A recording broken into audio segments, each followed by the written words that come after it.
Bonjour les investisseurs, j'espère que vous allez tous bien. On est parti pour une nouvelle vidéo d'analyse technique aujourd'hui. 42 sociétés de qualité que j'ai sélectionnées pour leurs fondamentaux. On a de la grosse cap pour de la croissance, de la grosse cap pour le dividende et de la small cap pour booster un petit peu le portefeuille. Avant de faire ça, on fait les recommandations d'usage. Je vous rappelle que je ne suis pas d'un professionnel ni un conseiller financier, mais un simple amateur qui cherche à partager sa passion. En aucun cas, je vous invite à répliquer les positions de mon portefeuille. Formez-vous et faites-vous vos propres convictions. Il y a beaucoup de choses gratuites sur Internet, donc il n'y a aucune raison de ne pas se former. Vous êtes seul responsable de vos investissements, du choix des positions et donc des plus-values et des moins-values qui vont avec. Ok. Donc on commence comme d'habitude par mon sentiment de marché. Hop. Donc mon sentiment de marché, c'est qu'on est extrêmement haut actuellement sur le CAC. Ça paraît compliqué d'acheter aujourd'hui pour du long terme. Ceux qui achètent aujourd'hui, surtout les court-termistes et les swing traders qui peuvent sortir rapidement de leur position. Ok. Et on est en pleine saison des publications, donc aussi tout peut changer d'un jour à l'autre. Il peut y avoir une mauvaise nouvelle. Aujourd'hui, on a ouvert un grand gap haussier jeudi 1er février sur le CAC. Donc à la suite de la parole de Jérôme Powell hier, mercredi 31 janvier. C'est pour ça que j'ai pas fait la vidéo le mercredi, hein. Je voulais voir comment le marché allait prendre la parole de Powell. Donc voilà, donc ouverture en gap baissier et journée d'indécision, hein. Un doji avec une mèche haute, une mèche basse. Donc bon, c'est toujours très très haussier, hein. Le CAC est toujours très haussier. Les publications sont pas trop mal, ça continue. Voilà, les bancaires ont bien déçu ce matin. Bon, mais ça, moi, ça me paraît très haussier, quoi. Buy the dip. Pour moi, on va être buy the dip, quoi. Ok, CAC Small, c'est un petit peu différent. On est au milieu de ce canal haussier de long terme. Donc ça paraît intéressant pour commencer une ligne pour un long-termiste. C'est bien qu'un début de ligne, on peut très bien descendre dans le bas de son canal vers les 8000, voire même le casser, aller beaucoup plus bas, on ne sait jamais. Et là, donc du coup, il y a eu une petite consolidation. Ensuite, on était reparti. On a fait des plus hauts que le précédent. Très bien. Hop. Et là, de nouveau, ça stagne un petit peu. Donc bon, on est toujours au-dessus de la moyenne mobile court terme. On est en pleine saison des résultats. Voilà, je suis pas étonné. RSI toujours au-dessus de 50. On est toujours en dessous du milieu de son canal haussier. Donc c'est toujours un prix intéressant, mais attention au cas où ça se retourne. Et comme je disais tout à l'heure, bon, pour moi, buy the dip, c'est-à-dire que le marché est très fort. Je suis pas du tout sûr qu'il se retourne. Voilà. Je pense que les moindres corrections sera à mettre à notre profit pour aller voir plus haut plus tard. Ok, donc on va voir, on verra dans le futur. Ok. Air Liquide de long terme, ça donne ça, donc très bien. C'était sorti de son canal haussier de long terme. On est arrivé à des prix justes pour 2025, du coup, il n'y avait pas d'opportunité. Depuis, ça consolide. On est sous résistance oblique baissière. On a été entre les 23,6 et 38,2 de Fibonacci, donc force moyenne. Ok. Ça manque un petit peu de volume ces derniers jours. Pour moi, le plus important, c'est qu'on est un peu cher et sous résistance oblique baissière. Donc je vais l'attendre beaucoup plus basse. Par exemple, sur M200 jours, aujourd'hui à 164 euros. Il y a un comblement d'un gap aussi à 158,86. Ok, et le top du top pour moi, pour un début de ligne long terme, serait plutôt 150 pour l'instant. Et voire 130, mais je suis pas trop sûr qu'on y aille en dehors d'un crack à 130 sur Air Liquide. Ok. Airbus, de long terme, ça donne ça, donc très bien. On a encore une petite marge de sécurité pour les prix visés pour 2025. Ok. On est dans un canal haussier de moyen terme. Ça commence à faire plus de 2 ans maintenant, on peut dire long terme. Ok. Donc on a fait une belle poussée, très bien, et depuis on latéralise. Donc j'ai mis une petite Fibonacci. Pour l'instant, on reste au-dessus des 23,6 de Fibonacci. Airbus est l'une des sociétés les plus fortes pour l'instant. Gros volume aujourd'hui, gros volume sur Airbus, jeudi 1er février. On a ouvert en gap baissier, mais bon, bougie d'indécision, hein, mèche haute, mèche basse, tout petit corps, donc une petite toupie. Voilà, elle est très forte. Le marché sait pas trop où il veut aller a priori. RSI toujours au-dessus de 50, ça a légèrement accumulé. Voilà, on est loin de mes 20% marge de sécurité, c'est sûr. Il y a quand même une petite marge de sécurité pour les prix visés pour 2025. Et gros volume aujourd'hui. Les 23,6 de Fibonacci au cas où sur les 143,24€. Première zone de support si on y va. Alphen, de long terme, ça donne ça. Donc moyen, hein, depuis hop, septembre 2022, c'est une tendance baissière. Donc joli rebond. Joli rebond. On est un peu loin de mes prix visés. Alors moi, je vise un peu R215. Ça prend pas trop en compte la croissance attendue sur Alphen, parce que j'ai beaucoup de mal à suivre les marges et la croissance d'Alphen. Donc du coup, je préfère viser trop bas que trop haut. Ok. Et Alphen, du coup, doit sortir de ma liste A à un moment donné, parce que j'ai beaucoup de mal à suivre les news. Elle n'est pas aussi suivie que les grosses entreprises néerlandaises. Et c'est une plus petite société, du coup, on n'a pas forcément toutes les news en temps et en heure en France. Ça peut être compliqué. Donc, grande tendance baissière, comme je disais, là, depuis août 2022, ouais, c'est ça. On a été trouvé un point bas, là, un peu en dessous des 30 euros. Et depuis, beau rebond. Beau rebond, surprenant d'ailleurs. On a pris plus de 100%, il me semble.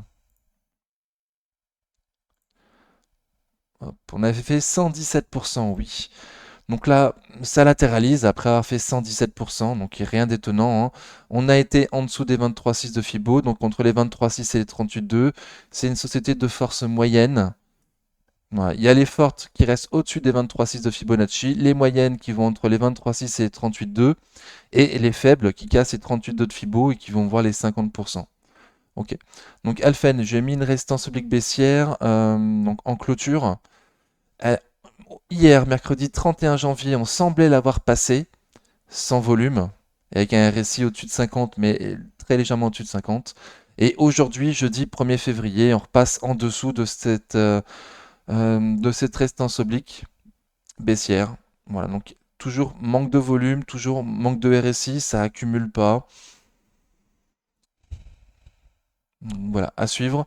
Je n'ai pas la date de publication d'Alphen, donc attention, surveillez bien ça. J'imagine que le marché est un petit peu attentif avant la sortie des T4 sur Alphen.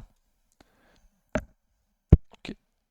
Alten, de long terme, ça donne ça, donc très très bien. Hop, donc on est au prix juste pour 2024, on a une petite marge pour 2025. Ok. Donc c'est les plus hauts historiques visés sur Alten pour 2025 du coup. C'était l'une des convictions de Romain Daubry lundi. Hop.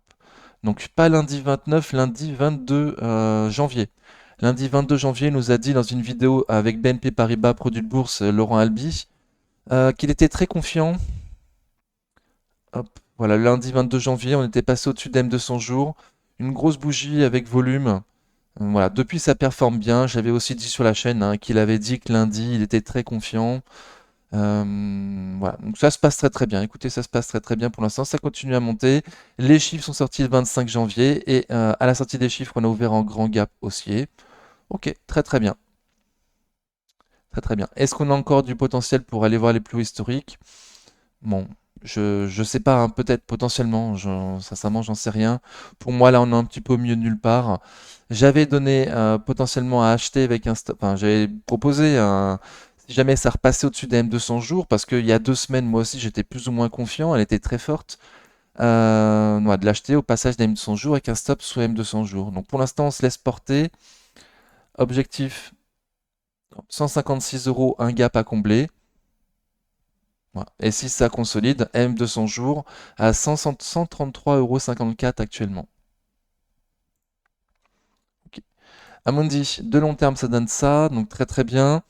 On... Alors très très bien, bof, mais en tout cas, elle est très lisible. C'est ça qui est bien avec Amundi, c'est que vraiment, elle est propre, quoi. Elle est plutôt propre, hein. Donc ça, c'est bien.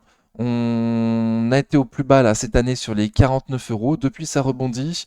On arrive à la saison. Bah, dans 5 mois, c'est la saison des dividendes. Dans 4 mois maintenant. Donc je vais m'attendre à ce que toutes les sociétés qui ont un bon dividende performent bien. Voilà. Donc c'est le cas pour Amundi. J'espère qu'elle va bien performer. Bizarre ça. Hop. Hmm. Ok.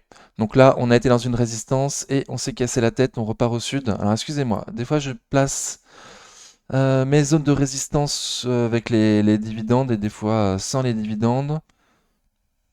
Ok, bon. Donc c'est bien ça en tout cas. On a été voir les plus hauts de février 2023 à 64 euros. Depuis, ça consolide. On attend les chiffres le 7 février pour être un peu plus rassuré et pouvoir passer cette zone des 64 euros pour moi. Ok. Et si jamais les chiffres sont mal pris, le bas de son support, là, les 57,70, un gap à combler en cas de repli si les chiffres sont pas bien pris. Voilà. Moi, je vais partir du principe que les chiffres seront plutôt bons. Voilà. Ils ont augmenté leurs tarifs, donc à voir si ça a bien fonctionné. Ok. Si pas, il n'y a pas trop de gens qui sont sortis, hein, parce que j'avoue que sur le Discord, pas mal ont dit qu'ils s'étaient sortis de leur ETF Amundi parce qu'ils étaient passés à l'ESG et que les tarifs augmentaient un petit peu.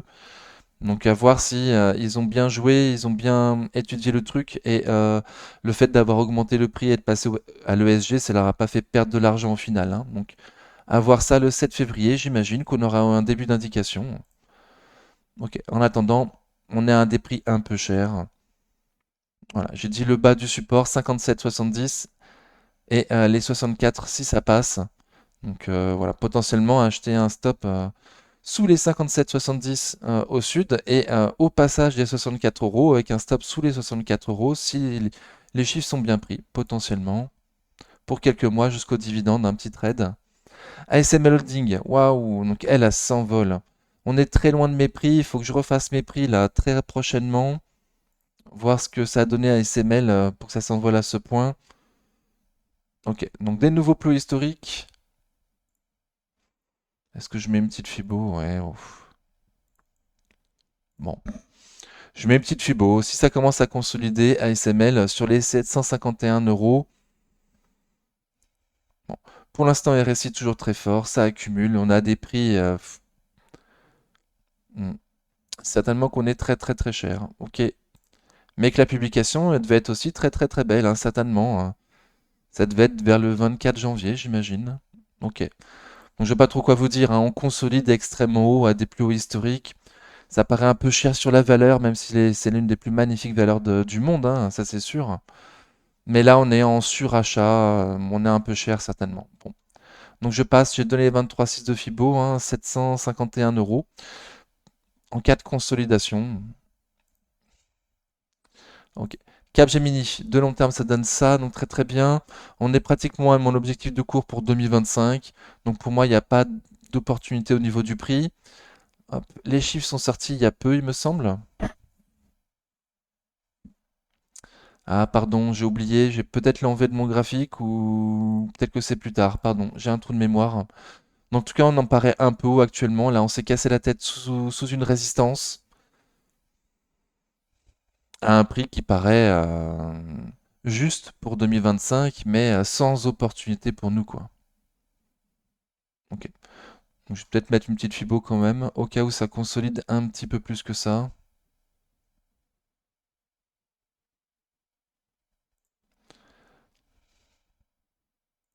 Ok. Donc, les 23,6 de Fibonacci sur les 197,25 €. En cas de consolidation, je donne que le premier support pour l'instant, comme voilà, on risque de se voir avant, j'imagine que ça consolide trop. Capgemini. Et donc j'ai vraiment pas la date. Non, j'ai rien. Ok, bon, bon, bon. Ok, bon. Un peu cher, sous résistance, il n'y a pas grand-chose à faire, hein. Katana Group, de long terme, ça donne ça, donc un peu spécial. Dernièrement, sous résistance oblique baissière de long terme. Ok, hop, on peut faire un truc comme ça.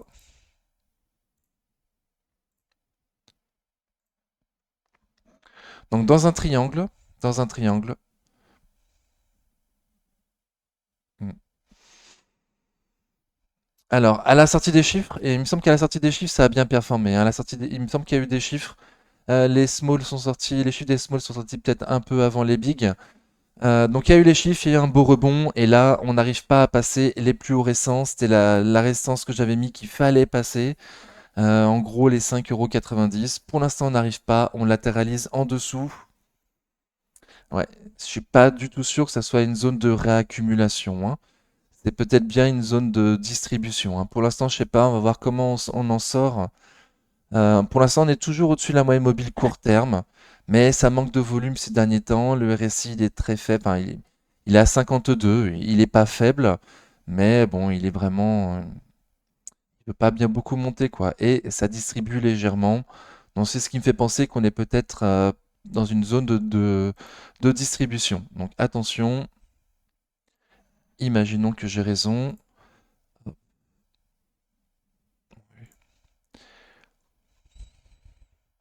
Donc les 38,2 sur le gap à combler, là, les 5,48. C'est le seul niveau que je vais vous donner aujourd'hui. Les 23,6 sur les 5,61. Donc on va voir comment on en sort de cette zone de consolidation. Dassault Systèmes, de long terme, ça donne ça, donc très très bien. Elle a sorti ses chiffres aujourd'hui, jeudi 1er février. Voyons voir comment le marché l'a pris. Ouh là là. Donc vous l'avez tellement vu toute la journée, hein. Elle a ouvert en grand gap baissier et elle a été très très basse toute la journée, vers les -10. Alors du coup, elle a fini à combien? Hop, elle a fini à -10, à -10,36%. Waouh, waouh, waouh, waouh, waouh. Donc moi, je vous ai toujours dit que c'était cher, hein. Je vous ai toujours dit que c'était cher. Moi, je vise un peur de 30 et un prix juste avec un peur de 30, ça me donne un prix à 28 euros, voire 32 pour 2025, avec un peur de 30. Donc là, on est largement au-dessus. Moi, il y a longtemps que je vous dis que pour moi, il y a un petit manque de croissance sur Dassault Systèmes et ça, peut-être qu'auparavant ça méritait un pur de 60 avec le PEG ratio, machin. Mais là, la croissance quand même diminue fortement, quoi. Donc je suis pas du tout sûr que ça mérite 60. Et d'ailleurs, le marché, voilà, il a quand même très mal pris les chiffres sortis aujourd'hui, jeudi 1er février, hein. Ce qui me consolide dans mon esprit en me disant que Dassault Systèmes c'est trop cher, quoi. Donc je vais toujours attendre le support des 33-34. Écoutez, tant que j'ai pas remis à jour mes chiffres, moi je vais attendre le méga support des 33-34. Est-ce qu'on va aller jusque-là? Il y aura certainement un autre support avant là, sur les 41, 80, 42 euros. Oui, on n'est arrivé pas loin du tout.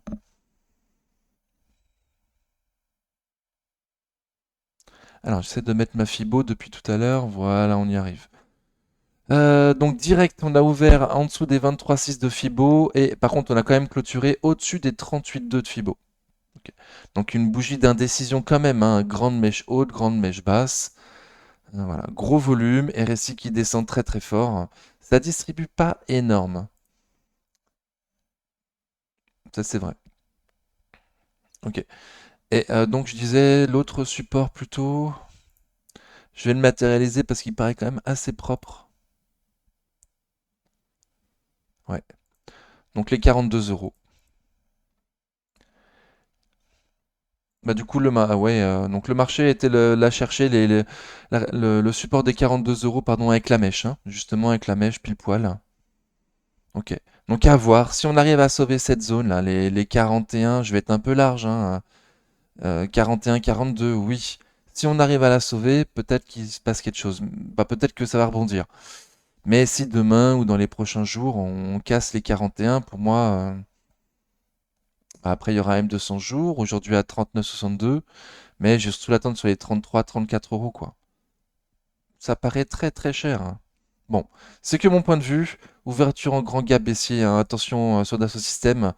Le marché l'a très mal pris aujourd'hui, donc normalement on devrait avoir une petite tendance baissière pour quelques temps, quelques jours, quelques semaines sur Dassault Systèmes, à voir, hein. Je vais m'attendre à ça. Ça va être mon scénario, une consolidation plus importante de Dassault Systèmes. À quel rythme? Aucune idée. Edenred, de long terme, ça donne ça, donc très très bien. Dans un canal haussier, voilà, plus propre, dividende réinvesti. Donc on avait parlé du support des 50 euros sur Edenred. Donc effectivement, on a aussi parlé du bas du canal haussier que j'aurais bien aimé qu'on atteigne les 45 euros. Malheureusement, on n'y a pas été. On a resté sur les 50, donc c'est déjà pas mal. Si oui, c'est ça. Pardon, je joue avec mes dividendes. Voilà. Ok. Et du coup, il me semble que les chiffres aussi sont sortis sur Edenred. Ah non, pardon, pardon, pardon. Aujourd'hui, on a une très très moche bougie là, jeudi 1er février sur Edenred. Le jour de l'introduction en bourse de Pluxee, son équivalent, enfin une entreprise concurrente a été mise sur le marché. C'est un spin-off de de je ne sais plus. Je sais plus quelle entreprise. Pardon. Donc Pluxee, un concurrent d'Edenred qui a vu le jour aujourd'hui sur le marché parisien. D'ailleurs, sa première journée s'est bien passée. Je ne saurais pas trop l'expliquer, mais moi je le comprends comme ça, quoi. Pluxee est sorti, Edenred baisse un peu, bon. Je saurais de nouveau pas trop l'expliquer, mais c'est la seule raison que j'ai trouvée. C'est la seule raison que j'ai trouvée. Bon,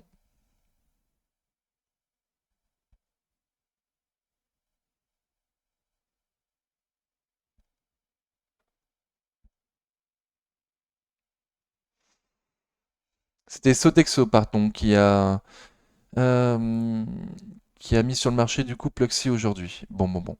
Alors, pardon, je cherchais quelle était la raison de cette grande bougie là du mardi 23 janvier. Malheureusement, je ne l'ai pas trouvé, je m'en souviens plus. Ok. En tout cas, actuellement, Edenred a cassé ses 38,2 de Fibonacci avec la journée d'aujourd'hui, jeudi 1er février. Donc là, on est entre les 38,2 et les 50% de Fibo. C'est une des sociétés les plus faibles pour l'instant.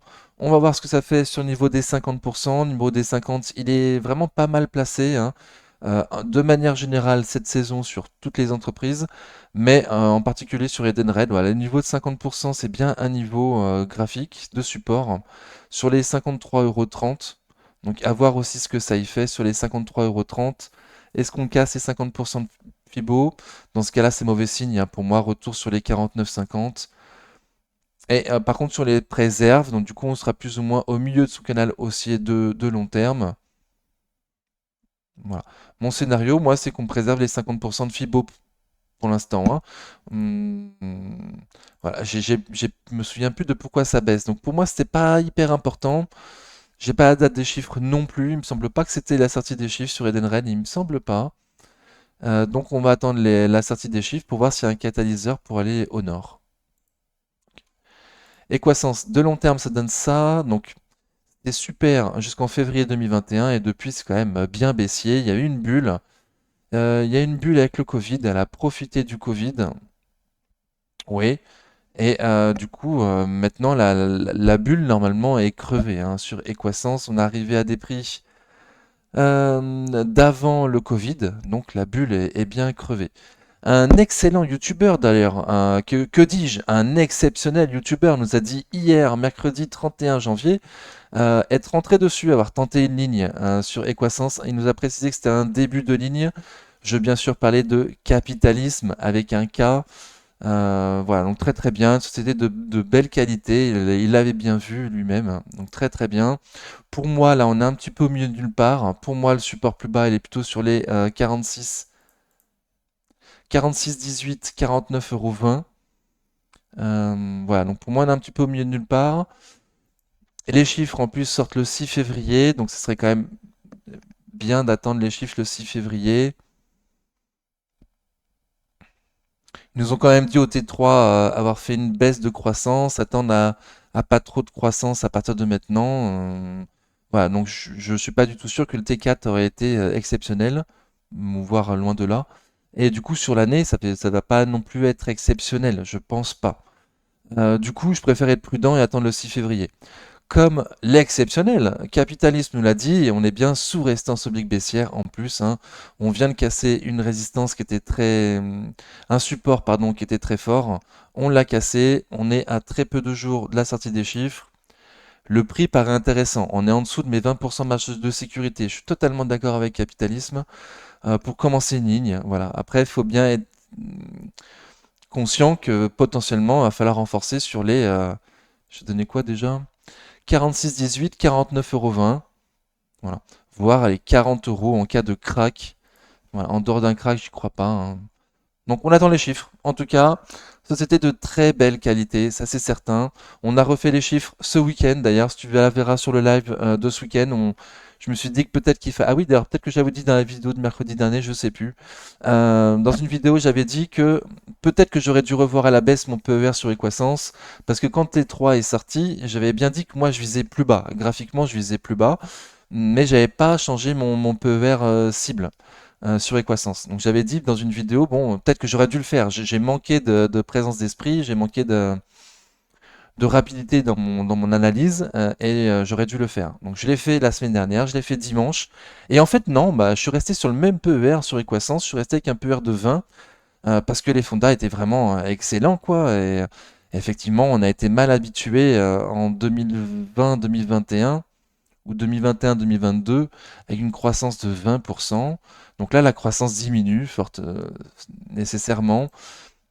Voilà, on n'est plus aux 20% des 2 dernières années. Certes, après la croissance reste quand même honorable avec des marges magnifiques et un management d'exception, je pense, hein, on peut le dire. Voilà, donc tout ça pour dire, le prix est intéressant, un super youtubeur est rentré dessus. Attention, chiffre le 6 février, si tu rentres maintenant, il faut pouvoir renforcer plus bas si on y va. Ou même plus haut à la sortie des chiffres s'ils sont très bien pris, hein. C'est qu'il y a un début de ligne à ces prix-là pour moi, hein. C'est ça que je veux dire. Et graphiquement, il y a rien il y a rien quoi. C'est hyper baissier quoi, hein. C'est hyper baissier. On est sous la moyenne mobile court terme, on est sous résistance oblique baissière, on est sous AM 200 jours, on est sous résistance oblique baissière de long terme. Voilà. Pour l'instant, c'est extrêmement baissier, mais magnifique société. Ok. Et si leur Luxottica, de long terme, ça donne ça, donc très très bien. On était dans un canal haussier, mais surtout, on était bloqué là par les plus hauts historiques sur Essilor. Ça faisait 2 ans qu'on est bloqué dessous. Donc on les a testés il y a peu, de nouveau. On a été renvoyé sur M200 jours, un peu plus bas. Et là, ça rebondit de nouveau sur M200 jours. On va tester les nouveaux plus hauts, les plus hauts historiques. Ma résistance sur 188,74, 183,64. Donc 183,64, 188,74 à passer pour faire des nouveaux plots historiques, se sortir de cette résistance. Ok. Hmm. Est-ce qu'on aurait un début de épaule, tête, et il me faudrait une autre épaule? Donc à voir. Peut-être un signe de retournement justement graphique pour passer ces plus hauts historiques qui bloquent Essilor depuis 2 ans, potentiellement. Écoutez, qui sait? RSI au-dessus de 50 en tout cas, hein. Hmm. Bon, il y a pas mal de mèches hautes quand même, hein. Donc c'est pour ça que je m'attends à une deuxième épaule potentiellement. À voir. Je pense qu'on est un peu cher à ce prix-là. Ouais, on est au prix juste pour 2025. Ouais, donc à toi de voir après à quel. De toute façon, il n'y a pas d'opportunité, quoi. Soit tu vises 2024 et on est trop cher pour toi, soit tu vises 2025 et il n'y a pas de marge de sécurité. Ouais. Ou alors tu vises un autre PER à un autre prix que moi aussi, peut-être, c'est possible, et tu vises du coup beaucoup plus haut. C'est possible aussi. Ok, donc je vais. Voilà, je reste là pour moi. J'espère que ça vous a convenu. Je suis pas sûr. Eurofin scientifique, de long terme, ça donne ça, donc c'est pas trop mal. Dernièrement, on a rebondi sur un support oblique de long terme, là, sur les 45 euros. Ok. J'ai dit, moi, pour moi, au-dessus de 55 euros, c'est tellement un peu cher. Voilà, moi, je vise 2024. Pour l'instant, je vise 2024, pardon. C'est vrai qu'il va falloir que je passe à 2025.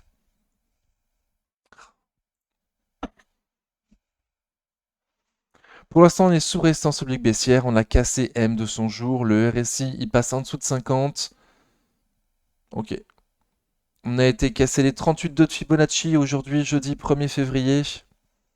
On avait ouvert en gap baissier. Oh là là. Ok. Hop. Ok. Donc faiblesse sur Eurofins, faiblesse. 50% de Fibo si on y va sur les 52,72.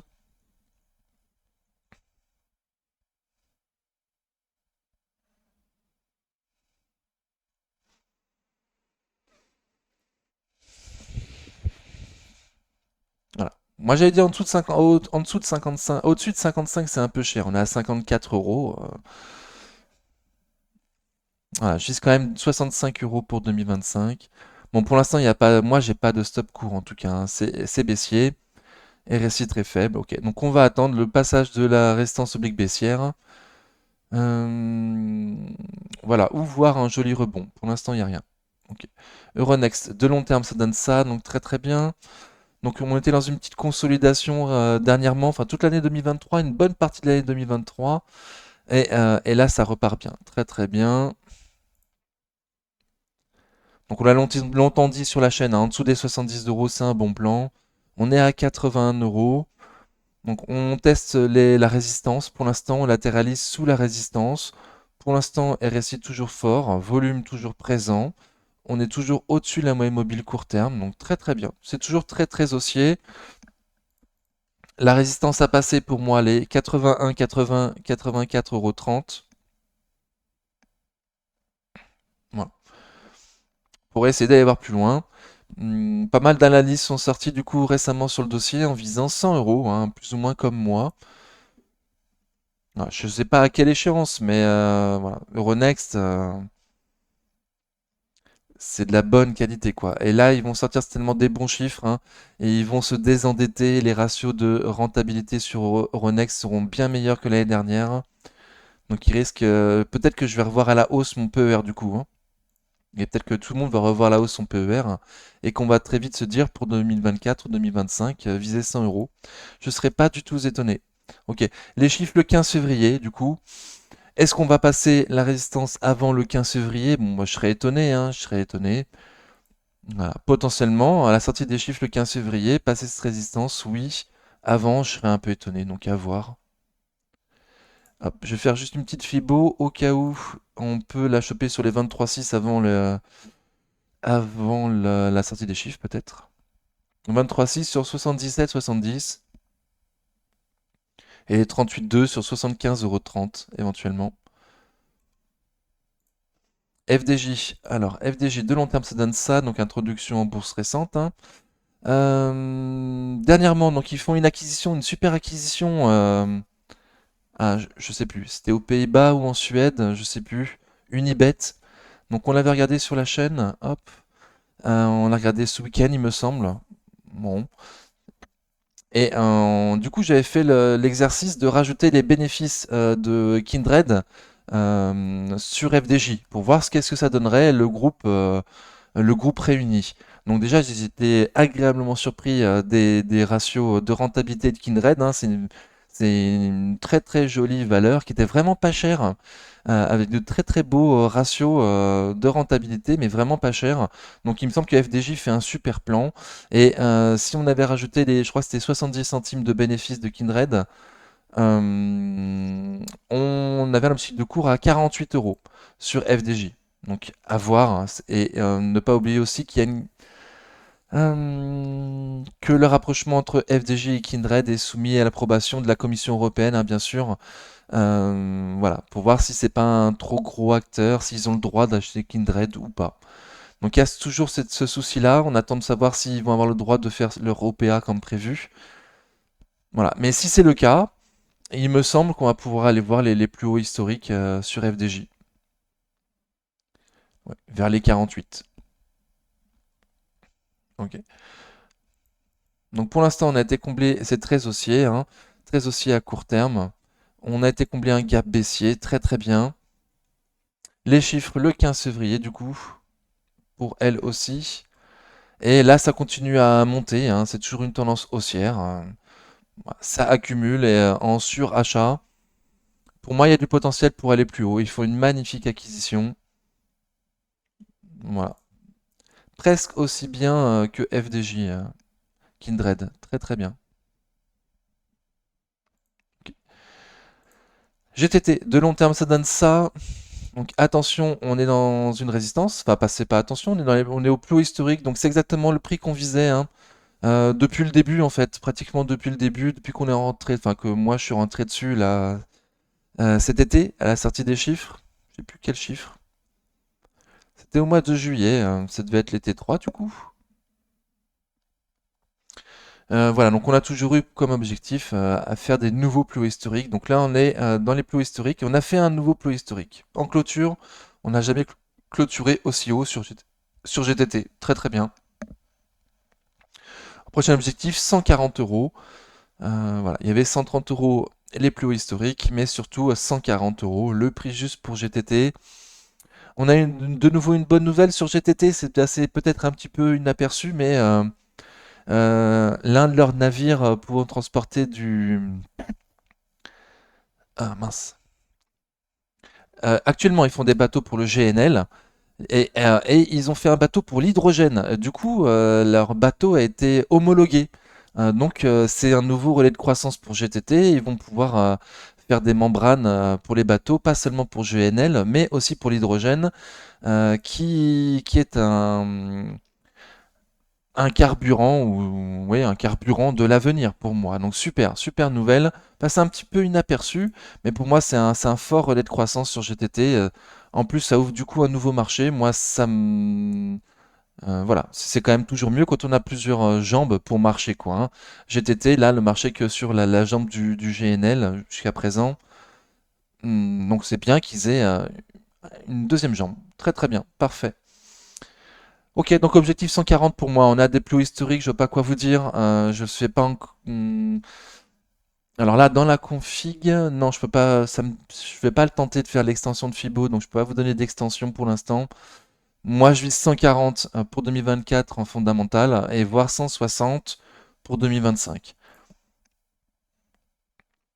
Ok, très très haut. Dans les plots historiques, je sais pas trop quoi te dire à part ça, hein. Interparfum de long terme, ça donne ça, donc c'est pas mal.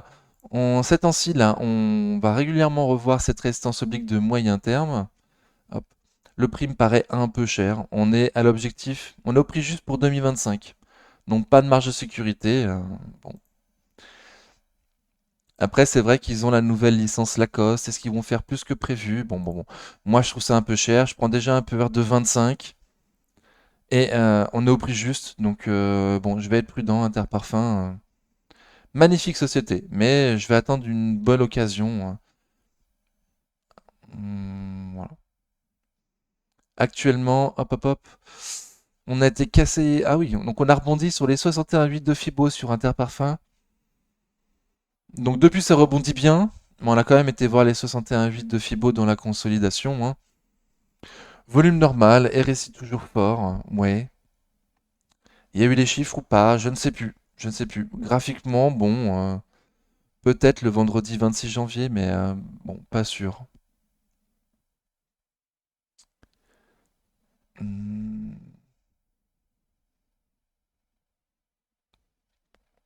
Interparfum relève son objectif de marge après des ventes annuelles records. Donc si, il y a dû y avoir la sortie de chiffres. Bon, pour moi, je trouve ça un peu cher. Pour moi, je vois pas d'opportunité. C'est que mon avis. Après, à court terme, c'est vrai que là, c'est haussier. Bon. On n'a toujours pas été voir les 50,70 € là, les plus hauts récents, à passer pour espérer autre chose. Espérer aller tester M200 jours. Aujourd'hui à 55,49. Ok, ouais, je passe. Ipsos. Hop. De long terme, ça donne ça, donc très très bien. On est un peu cher, certainement, oui. Mais il faudrait peut-être aussi que je refasse mon PER, hein, parce que là j'ai un PER de 10 pour Ipsos. Il me semble que c'est pas juste. Il me semble que c'est pas juste. Il faudrait que je la revoie en semaine pour voir un autre PER. Hop. Parce que là, waouh, ça explose quoi. Ça explose. Donc à voir, hein, si je me suis trompé sur mon PER ou pas. On le regardera un live. Ok. Donc on a passé les plots historiques. On en a fait des nouveaux. Depuis, hop, on latéralise après avoir fait ces nouveaux plots historiques. Bon.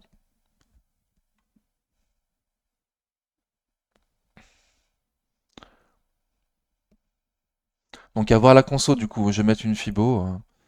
Je vais mettre une Fibo à voir la conso, jusqu'où on peut aller. Si elle reste au-dessus des 23,6, ce qui m'étonnerait pas du tout parce que depuis le début elle est hyper forte, on pourrait tester avec un stop dessous. Donc 23,6 de Fibo sur les 57,10 € actuellement. Au cas où les 38,2 sur les 54,20 €. Après, je serais quand même. Moi j'aimerais mieux qu'elle reste au-dessus des 23,6 quand même.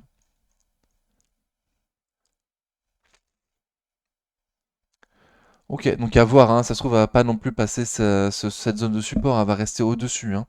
D'ailleurs, potentiellement, on est sur une zone de support, donc potentiellement acheter tout de suite avec un stop en dessous, hein, donc en dessous des 59,80, potentiellement. Bon, moi, il me semble qu'il n'y a pas trop de marge.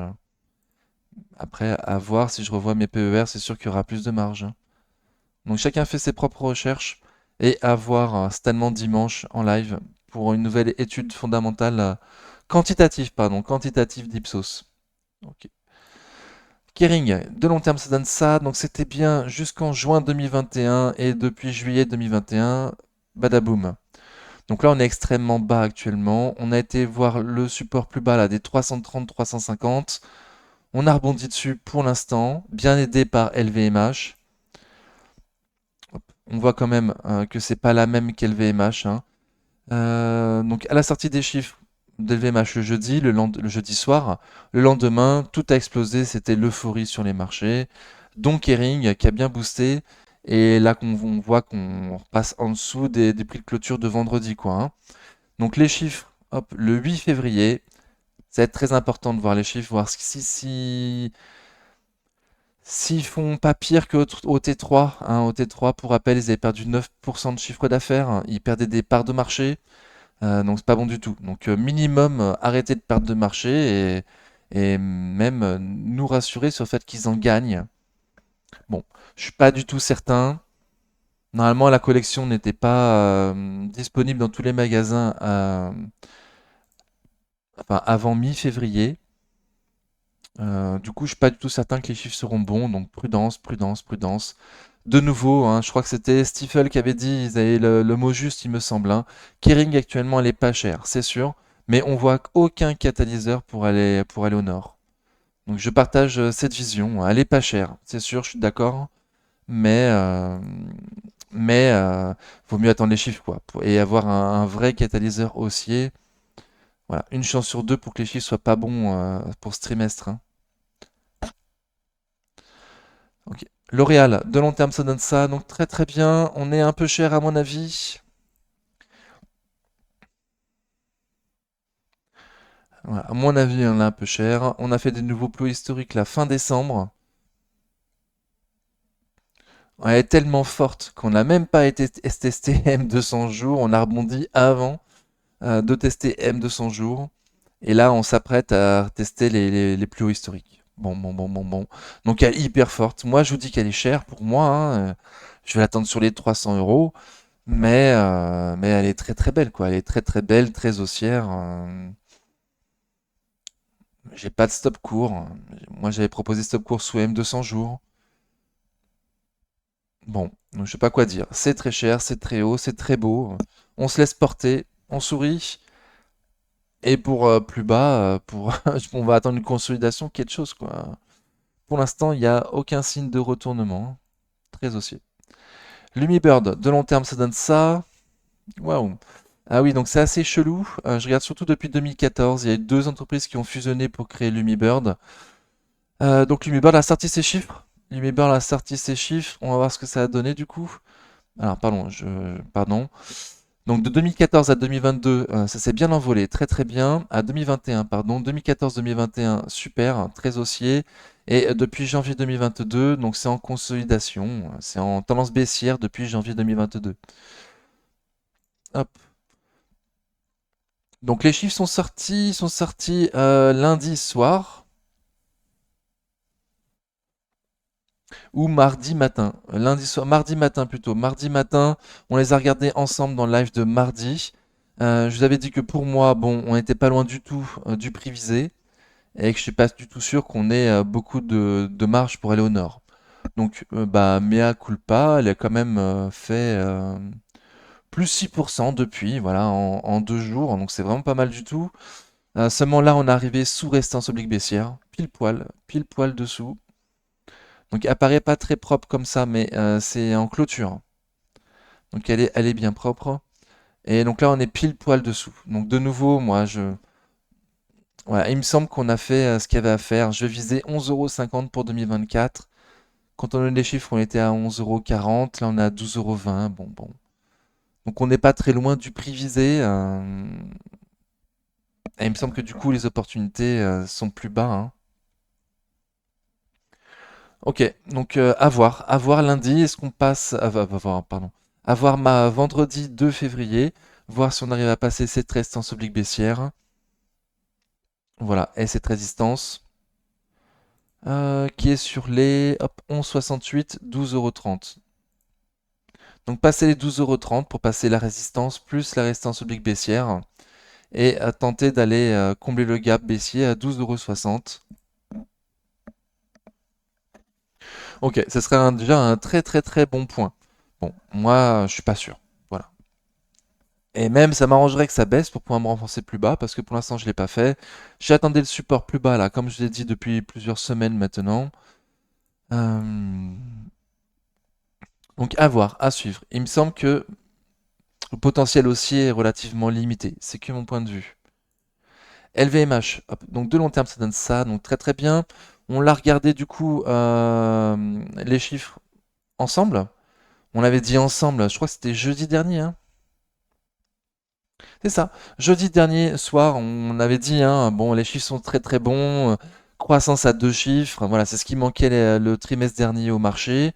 Donc j'avais dit, voilà, objectif 750 €, on va vite les passer, et objectif M200 jours, et on y a été direct, quoi, en une seule journée, donc incroyable. Je m'attendais à une petite conso quand même après cette journée, et ben même pas trop en fait. Là aujourd'hui, vite fait, on consolide depuis 2 jours. Oui, petite conso, mais sinon ça va. Donc, et là tout de suite, vous voyez, hein, c'est juste un retour sur M200 jours. Pour, a priori, c'est seulement pour donner l'occasion à ceux qui sont pas rentrés dessus le vendredi 26 de pouvoir rentrer avec un stop court et ensuite elle va rebondir. C'est mon scénario sur LVMH, c'est mon scénario, donc à suivre. Oui, elle est un peu chère à ce prix-là, c'est sûr. Après, c'est de la super qualité, quoi, hein. Donc je devrais même augmenter le PER. Donc voilà, moi mon scénario c'est que c'est que un retour sur M200 jours et qu'on va repartir au nord en suivant. Donc à voir si j'ai raison ou pas. Ok. Et si ça casse à M200 jours, bah support sur 750 pour moi. 750 € le support. Pas sûr qu'on retourne à 700 même. Pour moi mon scénario c'est qu'on retourne pas à 700. Ok. Donc à voir de nouveau, hein. Je vous ai donné que mon scénario. Graphiquement, voilà. Un stop sous M200 jours. Je vois pas quoi dire de plus. Hop. Pernod Ricard, de long terme, ça donne ça, donc très très bien, c'est pas mal du tout, oui. Donc on attend potentiellement là sur le support oblique, on n'est pas loin, hein. On est dans une grosse résistance qu'on a longtemps attendue sur la chaîne, les 140, 150. Ok. Et donc depuis la journée d'euphorie du vendredi 26 février, ça ne fait que consolider Pernod Ricard. On n'a pas voulu passer cette résistance oblique baissière et depuis ça consolide. Bon, avec un volume normal, un RSI tout juste au-dessus de 50. Pour moi, en dessous de 160, Pernod, bon, c'est un bon prix pour du long terme, hein, voilà, c'est un bon prix pour du long terme. Quand c'était à 145, j'avais dit c'est la guerre dans le service, dans le secteur, pardon, des spiritueux voilà, j'ai essayé, pardon, de marquer un peu le coup pour dire qu'il fallait vraiment y réfléchir, quoi. Et, euh, et voilà, tout ça pour dire ça. Donc on est entre les 145 et les 160. Écoutez, à suivre, hein. Pour moi, les prix sont quand même intéressants.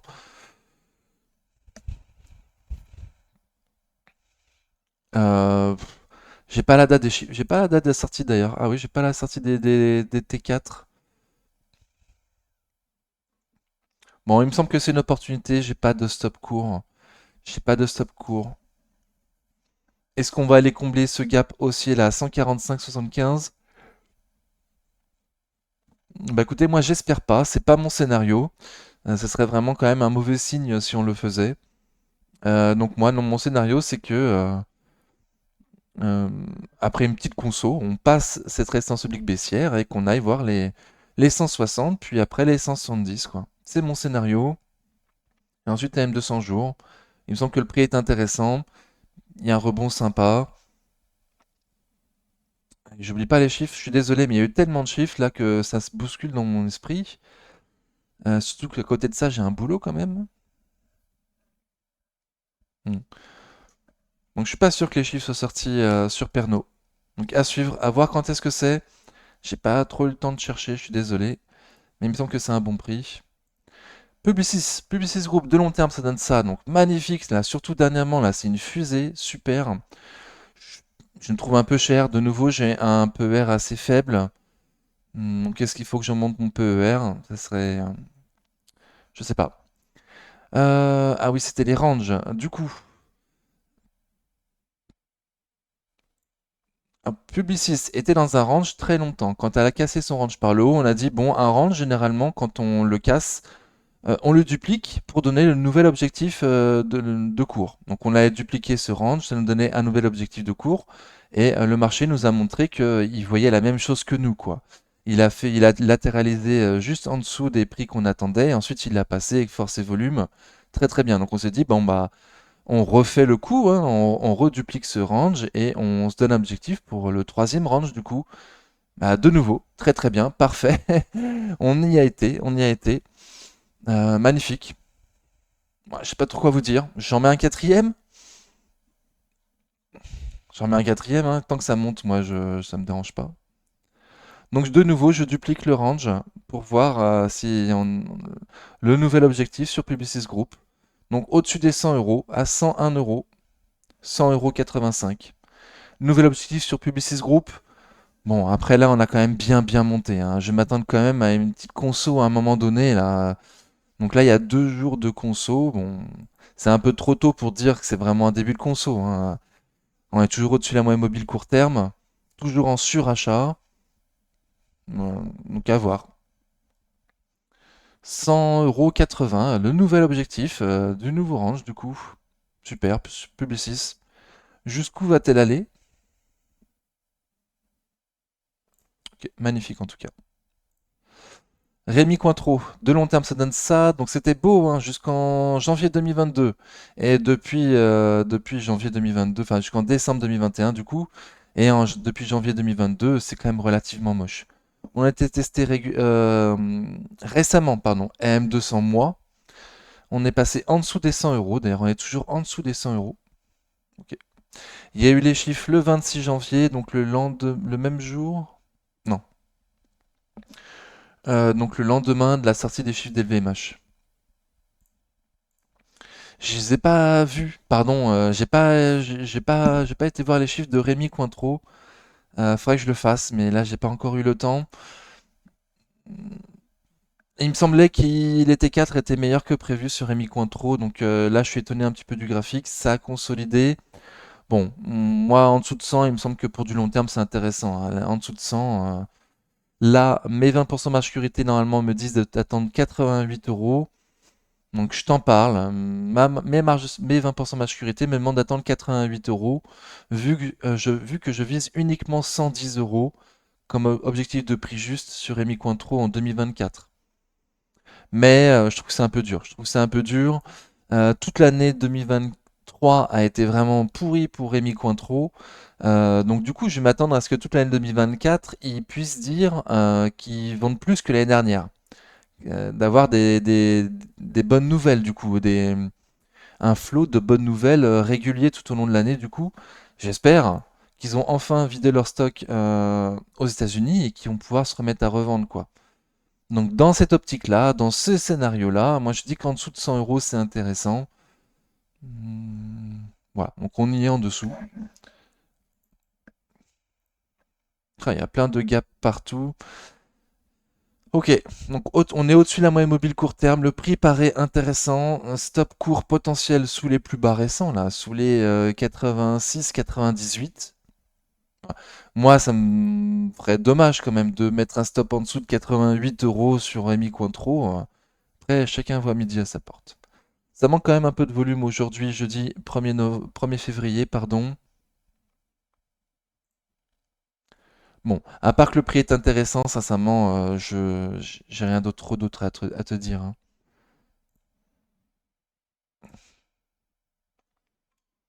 Ça a accumulé hein, en dessous des 100 euros, ouais.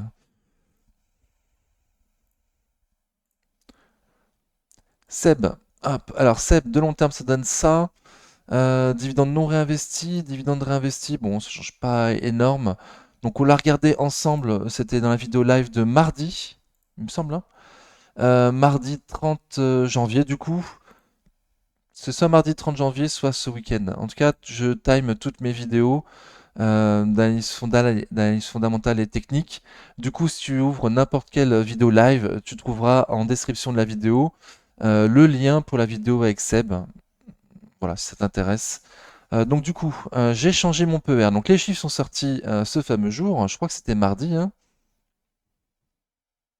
Il me semble que c'était mardi. Et du coup, en faisant une étude quantitative sur Seb, j'ai mis à jour mon PER. Jusqu'à présent, j'avais un PER de 14 comme étant un PER juste sur Seb. Donc je suis passé à un PER de 15. L'année 2022 a vraiment été nulle pour Seb. C'était vraiment horrible. Et en 2023, ils ont fait bien meilleur. Donc c'est pour ça que j'ai monté d'un point de PER mon objectif. Du coup, ça a changé un petit peu tous mes objectifs. Jusqu'à présent, j'avais comme objectif pour 2024 120 euros. Et là, je passe à 130. Donc j'étais relativement confiant le soir de la sortie des chiffres. J'avais dit, bon, pour moi, il y a encore une petite marge. Le top, évidemment, c'est de la choper le plus proche possible des 100, le support. Mais que malgré tout, bon, je m'attendais à ce qu'on puisse passer cette résistance oblique baissière. Donc c'est bien ce qui s'est passé. Donc le mercredi 31 janvier, c'est ça. Donc dans ma vidéo de mardi soir. Donc ça a bien performé le lendemain. Très très bien, très très bien. C'est ce à quoi je m'attendais. Malgré tout, j'avais dit que bon, pour ceux qui sont pas dessus, l'occasion pour moi, c'est plutôt 105, là, le support, hein. Voilà. Pour les très long-termistes, mes nouveaux 20% marge sécurité pour 2025 à 148 euros visés, ça me donne 118,40 euros les 20% marge de sécurité. Ok. Et donc 104 euros les nouveaux 20% marge sécurité pour viser 130 en 2024. Ok. Donc après avoir passé cette résistance oblique baissière, la bougie du mercredi 31 janvier était pas mal. Bon, il y a quand même une mèche haute là qui faisait peut-être un peu peur à certains. Et aujourd'hui, jeudi 1er février, bon, ma bougie d'indécision, mèche haute, mèche basse, hein. On casse rien, RSI toujours fort, volume normal, indécision. Voilà. Il y a une petite marge pour aller plus haut, les 130 euros. Après, c'est pas non plus c'est pas la plus recherchée, c'est sûr, Seb, hein. C'est plutôt à choper le plus bas possible en fond de portefeuille et on regarde pas trop, quoi. Voilà. Saint-Gobain, de long terme, ça donne ça. Donc très très bien. On était à des plus hauts historiques en décembre. Et depuis, ça consolide légèrement. On est à un prix juste. On est à un prix juste. Il n'y a pas spécialement d'opportunité à ce prix-là, d'après moi, pour moi. Ok. Donc on a rebondi sur la résistance là, des anciens plus hauts historiques. Sur le support, pardon, des anciens plus hauts historiques. Donc on a rebondi dessus. Et depuis, ça se passe pas trop mal, hein. On est au-dessus de la moyenne mobile court terme. Il y a du volume. RSI à 57, donc au-dessus de 50. Bon, c'est pas non plus au-dessus de 60. Je m'attends à ce qu'on fasse de nouveaux plus hauts historiques sur Saint-Gobain, hein. 66-74 à passer en clôture pour essayer d'aller voir plus haut, faire un nouveau plus haut historique. Et de nouveau, j'ai pas la date des chiffres des T4 pour Saint-Gobain, donc à regarder en premier la sortie des T4 avant de rentrer dessus, il me semble, hein. Ok, bon. Je donne juste le support au cas où ça redescend. 61,48, 62,86. Sanofi, de long terme, ça donne ça, donc très très bien. Donc dividende réinvesti, hein. Dividende non réinvesti, c'est pas trop mal non plus. C'est pas mal. On voit dividende non réinvesti qu'il y a un range là entre les 80 et 100 euros. Sanofi, c'est à prendre le plus proche possible des 80 normalement. Voilà. Donc là, on est à 90. On est pile poil au milieu. On est pile poil au milieu de ce fameux range. Ok. Donc les chiffres aujourd'hui sur Sanofi, j'ai pas encore eu le temps d'aller les voir, hein, mais au vu de la bougie d'aujourd'hui, ils étaient pas bons, ils étaient pas très très bons, hein. Ok, donc on a cassé les 38,2 de Fibo, on est entre les 38,2 et les 50. Donc pour rappel, les 50, ils sont pas mal pour cette saison, hein, ils sont bien bien bien placés. Donc sur les 88,56, les 50% de Fibo.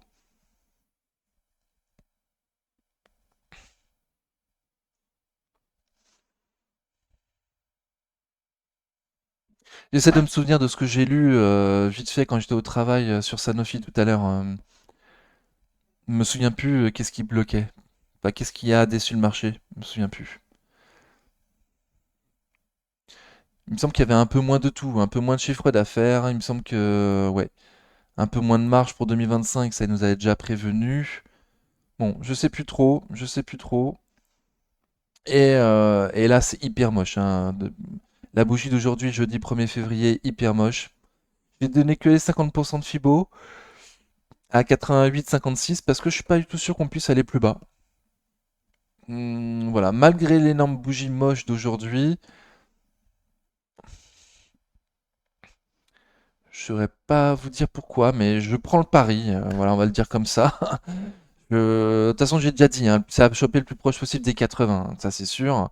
Donc je prends le pari que ça rebondira là sur le support oblique de moyen terme.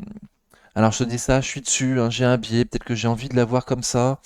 J'étais très déçu là de la bougie d'aujourd'hui, c'est sûr. Euh, Donc voilà, donc j'ai un biais, j'essaie de m'en dépasser, hein, mais c'est compliqué. Et à choper le plus proche possible de 80. De nouveau, on est au milieu de nulle part là. Donc effectivement, il y a un support oblique de moyen terme. Euh, c'est compliqué, un support oblique, de mettre un stop dessous. Donc je préfère ne rien dire et d'avoir dit seulement les 50% de Fibo à 88,56. Allez, je passe. Sato Estedim Biotech, de long terme, ça donne ça. Donc c'était magnifique jusqu'en novembre 2021 et depuis décembre 2021, patatras. Comme sur Dassault Systèmes, Sartorius, je lui calcule un PR de 30. Et comme sur Dassault Systèmes, le marché s'en fout du prix que je lui trouve. Il voit beaucoup, beaucoup, beaucoup plus haut.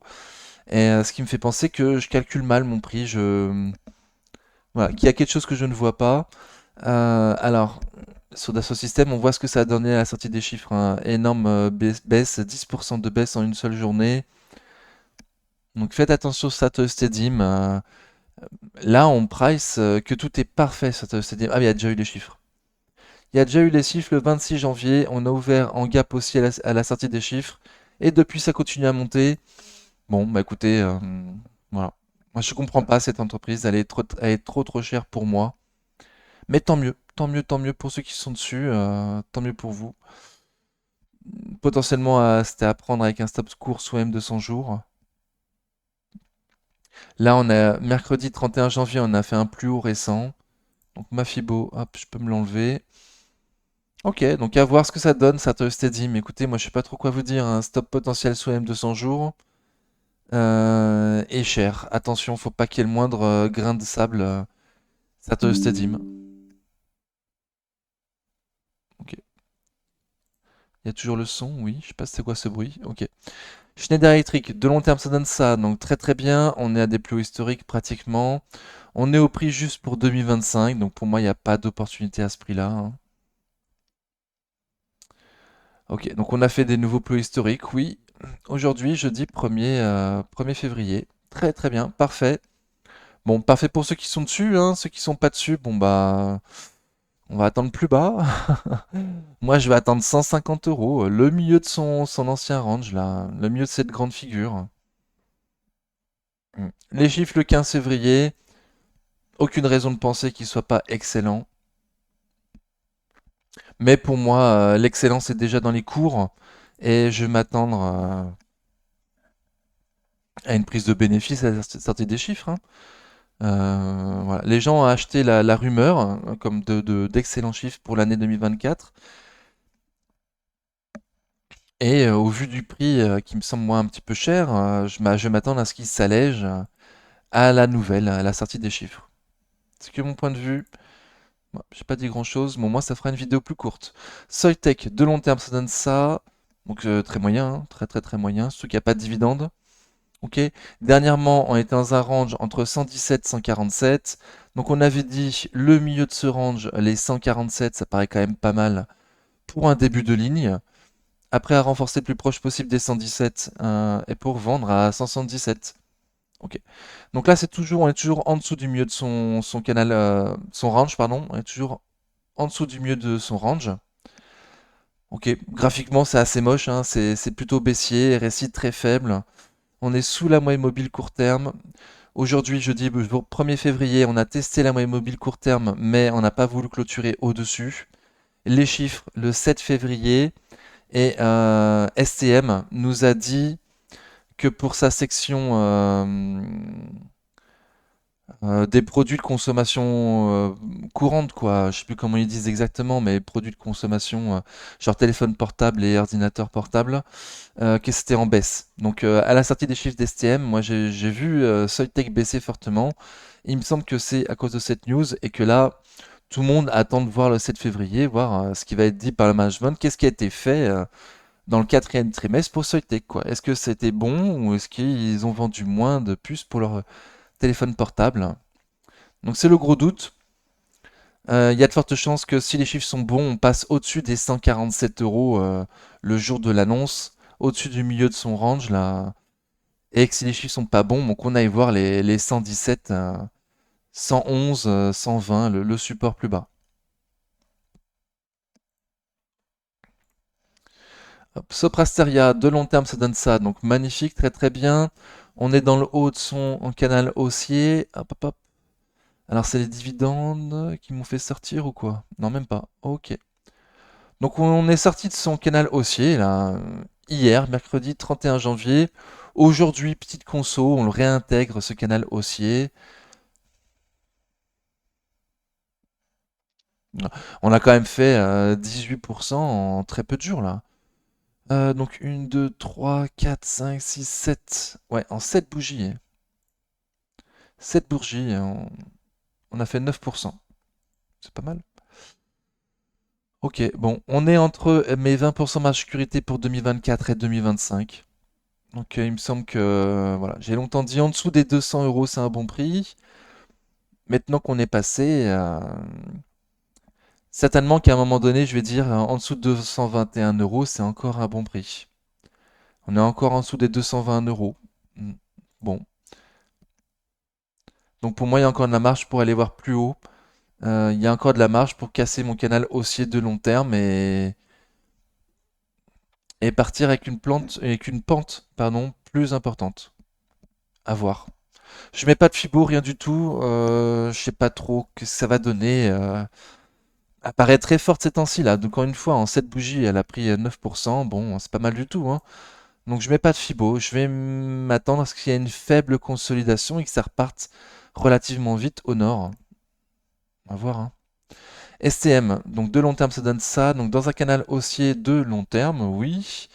Elle a sorti ses chiffres il y a très peu de temps. C'était décevant. C'était décevant. Mais STM est vraiment pas cher, hein. STM actuellement est vraiment pas cher. Donc c'est pour ça que perso, je me suis pas allégé, hein. J'avais dit, je m'attends à ce qu'on casse les 40. À la sortie des chiffres, là, c'était pas très bon. Je m'attends à ce qu'on casse les 40. Les chiffres, ça devait être du coup le 25 janvier, j'imagine.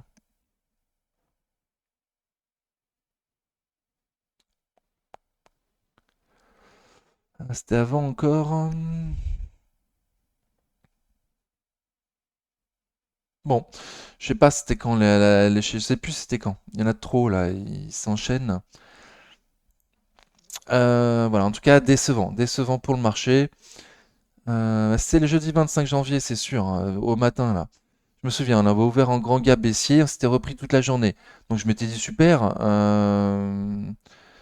J'étais au boulot, donc j'ai pas pu voir le compte rendu. Ah bah oui, en plus on l'a fait jeudi soir ensemble en même temps qu'LVMH. Et en le lisant, le compte rendu là, du trimestre, moi j'étais déçu quoi. J'étais très très très déçu. Euh, donc je m'attendais à ce que ça casse les 40. Je m'attends à ce que dans les prochains jours ça casse les 40. Est-ce qu'on va aller jusqu'au 37, le bas de son canal haussier? Aucune idée. Aucune idée. C'est possible. Perso, je m'attends même à pouvoir aller voir les 35 euros, c'est mon PRU. Bon, mais pas sûr du tout, hein, parce que de nouveau, ok, les chiffres n'étaient pas terribles, c'était pas non plus catastrophique, mais surtout on n'est pas cher, quoi. On est vraiment pas cher, toujours aujourd'hui sur SCM. Donc je suis pas sûr qu'on puisse aller non plus trop bas, quoi, hein, dans la décote. Ok. Tout ça pour vous dire que j'en sais rien, quoi. Tout ça pour vous dire que j'en sais rien. Que graphiquement, bon, hein, c'est très brouillon. Voilà, j'ai pas de stop court. Et si je donne un stop, bah, ce sera un prix qui, moi, me semble intéressant. Donc, du coup, compliqué, quoi. Voilà, compliqué. À suivre, STM, voir ce que ça fait. Je m'attends à ce que ça fasse rien, que ça fasse pas grand-chose pendant au moins un trimestre. Ah si, c'est ça. Ils nous avaient dit, et la seule prévision qu'ils ont fait, les seules perspectives qu'ils nous ont données pour 2024, c'est le premier trimestre, moins 15% de chiffre d'affaires. Ok. Aucune autre visibilité sur 2024 pour l'instant. Voilà. Donc, on va attendre le management, on va attendre d'être assuré sur STM. Sur le groupe, de long terme, ça donne ça, donc très très bien. Dividende réinvesti. Ouf. Donc, il y a surtout le gros support là. Il est combien le support? 34,50, 36,80. Donc c'est surtout ce gros support qui compte sur Sword, il me semble. Hop. Les chiffres, le 25 janvier, ah, je les ai pas vus. Je les ai pas vus passer, pardon. Je sais pas du tout ce que ça a donné. Il va falloir que je les regarde ce week-end.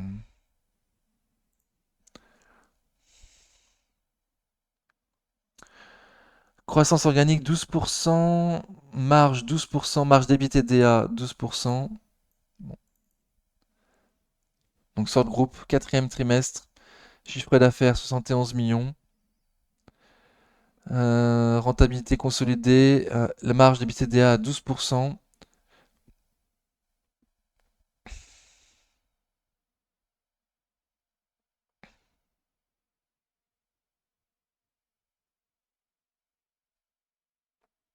32 millions de cash dans la boîte.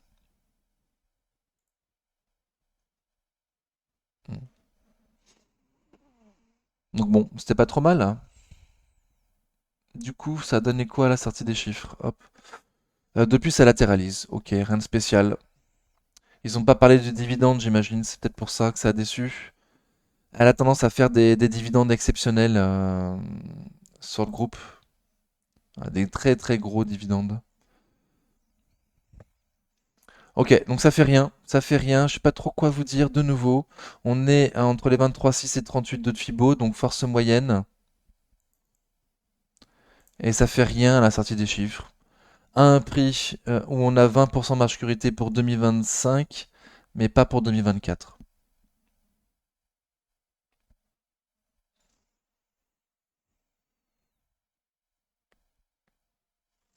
Et pour moi, l'opportunité, ce serait dans ce support, quoi, hein. Je donne les 38 de Fibo, oui, 36,10 €. Et surtout les 50% de Fibo sur 35 euros. Ah, il me semble que le support, il va être costaud, hein. La dernière fois qu'il a cassé, ça m'a fait peur, hein, parce que vraiment, je comptais beaucoup dessus. Il me semblait qu'il était, ouais, il était plutôt propre et tout. Donc là, voilà, on l'a réintégré, ce support. Donc je vais m'attendre à ce qu'on le teste peut-être, mais pas qu'on le casse, quoi. On va pas nous refaire deux fois le même coup. Je serais très étonné. Voilà. Donc 50% de Fibo sur les 35 euros, ce serait le top. Téléperf, hop, de long terme, ça donne ça. Donc spécial, hein. C'était top jusqu'en décembre 2021. C'était top comme top à veste jusqu'en décembre 2021. Et depuis janvier 2022, bon, bah, c'est très baissier, hein. On était voir les prix en dessous de 100. On était en dessous des M200 mois. Et depuis, ça se reprend bien. Depuis, ça se reprend bien. Alors, je sais plus quand est-ce que j'ai refait mes chiffres, je suis désolé. Très longtemps, je suis resté avec des chiffres, avec un PER, pardon, je reprends. Très longtemps, je suis resté sur mon graphique où j'avais affiché un PER de 10 entre 10 et 12 pour avoir un prix très très bas sur Téléperf. Je vous avais dit, bon, bah moi, je vise très très bas sur Téléperf, je préfère viser trop bas que trop haut. On vient de 400 euros, on a été à 100. Donc, je préfère viser trop bas que trop haut. J'ai un PER de 10, ça me donnait 130 euros comme prix juste, et un PER de 12, ça donnait 160 euros comme prix juste, comme prix pas cher. Ok. Et donc du coup, j'ai refait ce week-end, il me semble, comme je fais pour toutes les autres entreprises, c'est-à-dire trouver un vrai prix juste et pas un prix bas, quoi. Donc j'ai pris un prix juste, un PER juste comme étant un PER de 14 sur Téléperf. Alors, c'est un PER juste pour 2024, hein. J'ai de nouveau pris un PER un petit peu faible. parce qu'il y a il y a la fusion avec Majorel, je vais attendre les nouveaux chiffres. Les fusions, ça se passe pas forcément bien, hein. Donc, tant que je suis pas rassuré sur la fusion par le management, je vais rester avec un PER plutôt faible. Et aussi rassuré sur une croissance du chiffre d'affaires et des bénéfices, comme avant qu'on entende parler de l'IA, quoi. Donc, tant que j'ai pas ces nouvelles informations, je reste avec un PER faible. Du coup, ça change pas grand-chose pour nous, hein, parce que la borne basse, les 20% marge de sécurité pour 2024, ça donne 136,80 €, là où avant j'étais à 130 euros. Et pour 2025, mes 20% marge de sécurité, ça donne 164 euros, là où avant j'étais à 160 euros. Voilà, donc voilà, je suis pris un peu de 14 et il me semble que ça change pas grand-chose. On reste toujours avec un prix en dessous de 130, ça paraît pas cher, hein, et en dessous de 160, bon, en visant 2025, ça paraît intéressant quand même, hein. Ok. En étant bon père de famille, il me semble, en tout cas prudent sur le PER, sur le multiple de valorisation. Ok. Donc on est toujours sous résistance oblique baissière. Toujours sous résistance oblique baissière. Depuis qu'on a touché en dessous des 100 euros, ça rebondit bien. Donc très très bien. Bon. Et depuis une toute petite consolidation quand même. On n'a pas eu suffisamment de force pour aller combler le gap baissier là à 154,85. Et depuis, on consolide. Euh, Sincèrement, moi, sur Téléperf, bon, je sais plus quoi. Enfin, si. Téléperf, c'était un couteau qui tombe. C'est un couteau qui tombe. C'est un couteau qui tombe. Normalement, les couteaux qui tombent, ils mettent plusieurs mois, plusieurs trimestres à se planter. On a fait un plus bas récent, là, le plus bas historique sur Téléperf, peut-être pas historique, non, un plus bas récent sur Téléperf, c'était le 27 octobre. Donc là, ça fait 3 mois qu'on a fait ce plus bas. Donc je m'attends enfin, à ce qu'on latéralise, qu'on voit le couteau se planter, quoi. Ah, pour l'instant, j'ai vu un rebond après avoir fait un plus bas. Donc c'est pas ça que je vois, moi. Je m'attends à ce que ça range entre je sais pas combien et 155. Entre peut-être 130, peut-être 120, peut-être 100. Mais je m'attends à une consolidation de plusieurs mois, voilà, sans faire de nouveau plus bas, quoi. Pour l'instant, c'est haussier. On a fait des plus bas de plus en plus haut, super. Des plus hauts de plus en plus haut également. Mais, euh, mais ça m'embête parce que c'est vraiment quand même un couteau qui tombe. Il me semble qu'il va y avoir plein de gens qui ont des gros PER, PRU, pardon, qui ont des gros PRU et qui, dès que ça va monter un petit peu, vont vouloir s'alléger, quoi. Et du coup, il va y avoir une pression baissière sur Téléperf pendant plusieurs mois, plusieurs années, hein, donc après une telle baisse, quoi. Donc c'est pour ça que j'étais étonné de ce rebond et que là, moi, je suis un petit peu perdu, quoi. Donc bon, j'ai fait un long laïus, on va passer. Sincèrement, il me semble que le prix est pas trop mal. J'ai pas forcément de stop court intéressant. Mais ces derniers temps, moi, je la comprends pas trop. J'ai du mal à cerner la psychologie, quoi. Ouais, j'ai du mal, donc je passe un peu vite. Je serais très étonné qu'on casse 155 euros, mais graphiquement, bon, je sais pas, je passe. Sincèrement, là, téléperf, ça fait le yo-yo, je sais pas. Thalès, de long terme, ça donne ça. Hop, donc très très bien. Dernièrement, dans un canal haussier de moyen terme, pardon, de moyen terme.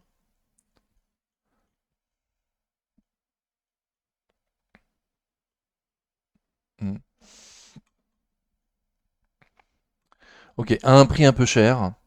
À un prix un peu cher. Ou juste pour 2025 plutôt, ouais. Juste. Sans marge de sécurité.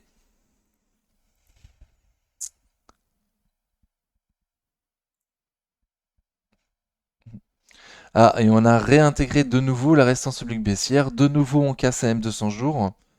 Je sais plus quand est-ce qu'on s'était vu, mais on en avait parlé. Donc bon, c'est pas bon signe quoi. C'est un peu cher, c'est un peu cher. De toute évidence, là, ça a du mal dernièrement. Moi, j'attends le gros support, les 125, 130, avec le gap à combler là en plein milieu là, à 128, 48. Au moins, j'aurai un stop court, parce que là, Thales, comme Téléperf, ça fait un petit peu n'importe quoi quoi. À un prix un peu cher en plus, donc je vais pas me presser. Je vais attendre 125, 130, d'avoir un stop court. Tamador Group. Donc de long terme, ça donne ça très très bien. Hop.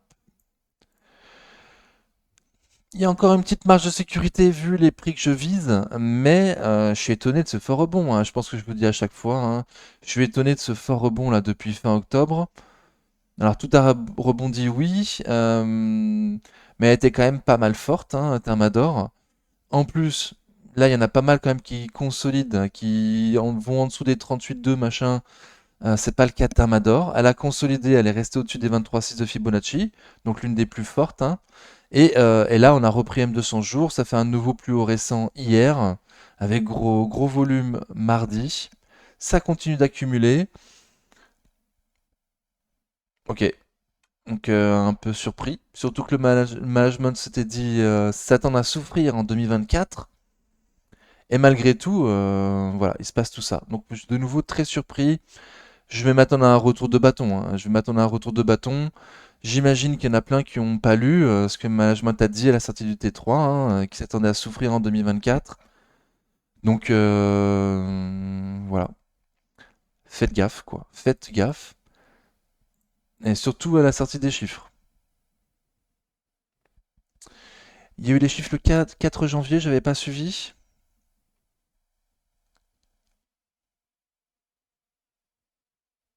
Quatrième trimestre, oui, ok. Hop. Et du coup, ça a donné quoi depuis? On était là le 15 janvier, ok, donc c'est quand même bien repris depuis, oui. Mais même gros volume, enfin un volume sympathique en tout cas, mardi 30 janvier quoi. Bon, il y avait potentiellement un stop court sous M200 jours. Et là, ça repart à la hausse. On a fait un nouveau plus haut récent. Prochain objectif, 90 euros. Prochain objectif, 90 euros sur Tamador. La zone de résistance plus le prix rond. Ok. Total énergie, de long terme, ça donne ça. Donc dividende non réinvesti. Dividende réinvesti, ça donne ça. Ok, donc dernièrement, on était dans un canal haussier depuis... Ouais, depuis octobre 2020, depuis le Covid en gros quoi. Depuis les plus bas sur l'énergie en octobre 2020. On est dans un canal haussier, ok, on latéralisait dans un range, on latéralisait. On l'a cassé cette latéralisation, on a été presque testé M200 jours, on a eu trop de force, on n'a pas été jusqu'à M200 jours, on a rebondi avant, et là on a réintégré l'ancien range. Bon. Donc on n'a même pas été voir les 55-56, le support plus bas, malheureusement. Il y en a plein qui l'attendaient à ce support-là, et il y a eu trop de monde à 58 qui en voulait déjà. Bon, pas trop cher à ce prix-là, chiffre le 7 février, aucune raison de penser qu'il soit pas exceptionnel.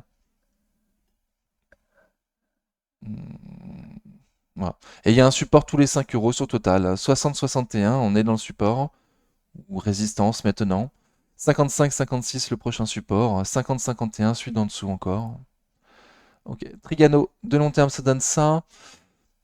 Ah, donc on a bien monté, on n'est plus à des prix intéressants pour moi. On a encore une petite marge pour 2024 et 2025, mais on n'a plus les 20% de marge de sécurité. Ça donne quoi graphiquement? Ah oui, ok. Donc on est sous résistance oblique baissière de court terme. On était sous résistance oblique baissière de court terme. Et là on l'a passé. Ok.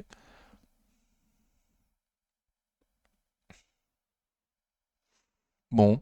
Il y a quand même une grande mèche haute au passage de cette résistance oblique baissière. Sans volume. Et restier à 60, ça c'est très très bien, mais sans volume. Sans volume. Donc une hausse sans volume, ça veut pas dire grand-chose. Je me trouve un peu cher à ce prix-là. J'avais dit 130, 135 pour moi, là on est à 147, donc je trouve trop cher. Il y a une petite marge de sécurité quand même. Donc on va espérer pour ceux qui sont dessus que ça va continuer à bien performer, hein. En tout cas, fondamentalement, ça le vaut quoi, hein. Ça le vaudrait bien. Et graphiquement, écoutez, c'est pas trop mal non plus, hein. Des plus bas de plus en plus haut, des plus hauts de plus en plus haut. Très très bien, très très bien. Donc à suivre. Là, je sais pas trop quoi dire. C'est un prix. Il n'y a pas de stop court. On n'a pas encore fait de nouveau plus haut récent. Et je donnais l'objectif, il me semble, hein, 160, 170. 160 plutôt, dans un premier temps, oui. Ok, bon, je passe. Veralia. Donc Veralia de long terme, ça donne ça. C'est une introduction en bourse récente, hein, donc c'est encore très facile à lire, c'est super. Du coup, on avait parlé sur la chaîne, là, sur le support des 30 euros en octobre, hein, en précisant qu'il y avait un super dividende à ce prix-là. Donc ça a bien performé ensuite, mais là, faut bien avouer que ça marche plus trop bien, hein. Euh, RSI qui passe en dessous de 50 même, oui, avec fort volume, ça distribue. Ok, donc il y a pas de croissance sur Veralien, ce que moi j'ai toujours dit sur la chaîne, hein. Et malheureusement, en tout cas, c'est ce que les analystes professionnels projetaient, quoi. C'est pas de croissance. Du coup, euh, faut l'acheter pas cher. Et il me semble qu'on est pas cher. En dessous des 33,60, il me semble que c'est un prix intéressant pour un début de ligne. Donc on est bien en dessous de ces 33,60. Après, attention, hein, dans la consolidation, ouais, on a cassé les 61,8 de Fibo. Et pour l'instant, on n'a pas été voir les 100% de Fibo là sur les 30, 100% de retracement pardon sur les 30 euros. Mais moi, je vais m'attendre à ce qu'elle y aille, hein. Je vais m'attendre à ce qu'on aille sur les 30 euros. Alors, je suis assez surpris parce qu'il y a quand même un bon dividende. Et je pensais que ça allait mieux tenir que ça là, à 5 mois des dividendes, 4-5 mois des dividendes. Mais de toute évidence, non, quoi. De toute évidence, non. RSI en dessous de 50, ça continue de distribuer avec un volume normal. Donc objectif 30 pour moi. Si ça rebondit avant, tant mieux. Surtout pour ceux qui sont dessus. Et si ça va sur les 30, bah tant mieux pour ceux qui sont pas dessus. Et je le dis, même si bon voilà, il y a un autre support sur les 27 là. Certainement que beaucoup vont attendre aussi vers ces prix-là. 26,50, 27 euros. Si ça casse les 30. Voilà. Vinci. Alors Vinci de long terme, ça donne ça, donc très très bien. On a encore une petite marge de sécurité pour 2024, très très bien. Petite, hein, petite. Faudrait mieux la choper le plus proche possible des 100, voire en dessous, hein. Et dernièrement, du coup, on avait fait un plus haut historique sur la valeur. Ça a consolidé ensuite. Je vais mettre la Fibo juste pour qu'on voit qu'elle est bien restée au-dessus des 23,6 de Fibo. Dans la consolidation, donc très très bien. L'une des plus fortes. Et là, ça a fait un nouveau plus haut historique sur Vinci. Donc ce serait bien. Super. Pour moi, c'est pas un prix d'achat, c'est un peu cher, hein, mais voilà. Je suis pas étonné. Ça passe de nouveau plus haut historique, Vinci. Très très bien. Bon, je sais pas trop quoi dire, hein. On est sur un support des 115,84, 116,60. Même si on le casse, je me trouverais un peu cher, hein. Moi, j'ai des plutôt 100, quoi. 104 euros, mais 20% marge sécurité pour 2025. Donc je vais l'attendre dans le range en dessous, quoi. Ok. Et à court terme, bon, aucune idée de ce que ça va faire. Elle reste toujours au-dessus de 50. Ça latéralise après avoir fait un plus haut historique. Normalement, là, la bougie du vendredi 26 janvier, là, c'est une bougie qui peut signaler un retournement. Bon, pour l'instant, c'est pas vraiment le cas. Et Wavestone, on finit avec Wavestone, donc de long terme, ça donne ça. On l'a revu en Fonda il y a vraiment très peu de temps. Il me semble que c'était mardi également. J'avais refait mes. Alors, j'ai pas changé le PER, hein, mais j'ai mis à jour mes objectifs de cours, du coup, il me semble, hein. Ok. Et on avait vu les chiffres, du coup, on avait vu les chiffres aussi, oui. Et à la sortie des chiffres, vous avez dit, bon, bah, pour moi, on n'est pas loin du prix visé, quoi. Donc, je suis pas sûr que ça fonctionne bien, quoi. Pour moi, on avait déjà fait le prix, on a déjà été au prix. Et effectivement, ça a consolidé en suivant, quoi. Donc c'était quand exactement? C'était mardi, hein, c'est ça? Non. Wavestone réaffirme ses objectifs ses objectifs annuels. Donc c'est ça, c'était mercredi, donc j'avais fait mardi soir, oui, Wavestone. Donc depuis ça fait rien, hein. Depuis ça fait rien, on était pas loin du tout du prix visé. Voilà, donc pour moi il n'y a pas d'opportunité à ce prix-là, c'est plus ou moins un prix juste. Et une consolidation sur les 54 euros, là serait super, du coup le support des anciens plus hauts historiques. Ok. Combien exactement? 53,60, 55 euros. Si on pouvait retourner, ce serait le top. On n'aurait peut-être pas 20% marge de sécurité, mais on sera pas très loin non plus à 52 euros, mais 20% marge de sécurité, on sera pas très loin non plus. Ok. Bon, je crois que c'est fini. J'espère que ça vous a convenu, j'espère qu'il n'y a pas de problème de son. Euh, Et certainement que je vais refaire un live prochainement, parce que j'ai plein de sociétés que vous m'avez proposé à regarder. Donc en attendant le prochain live, prenez soin de vous, à bientôt, ciao.